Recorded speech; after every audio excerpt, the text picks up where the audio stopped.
Hello friends, welcome back to our channel three sisters diary. അപ്പോൾ അബുദാബിയിൽ ഉണ്ടായിരുന്ന ചേച്ചി നാട്ടിൽ വന്നപ്പോൾ ഞങ്ങൾ അവർ വീട്ടിലേക്ക് പോയി, പാലക്കാട്.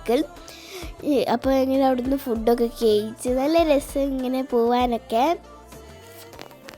ഞങ്ങളവിടെ ചെന്നപ്പോൾ നല്ല മഴയായിരുന്നു. പിന്നെ ഇങ്ങനെ കുറച്ചൊക്കെ മഴ പോയി, നല്ല രസം. ഇങ്ങനെ കുറച്ചൊക്കെ വെള്ളം ഇവിടെയൊക്കെ ഉണ്ട്. അപ്പോൾ ഡാമിൻ്റെ അവിടെ കുറച്ചൊക്കെ വെള്ളച്ചാട്ടം ഉണ്ടായിരുന്നു മഴ പെയ്തുകൊണ്ട്. അതൊക്കെ ഞങ്ങൾ കാണാനൊക്കെ പോയി. വെള്ളച്ചാട്ടം കാണാൻ അവിടെ ഒരുപാട് ആൾക്കാരുണ്ടായിരുന്നു. ചേച്ചിൻ്റെ വീട്ടിൻ്റെ അവിടെ ഫുള്ള് കാടായിരുന്നു. നല്ല രസമുണ്ട് കാണാനൊക്കെ. ഡാമിൻ്റെ അടുത്തും അവിടെ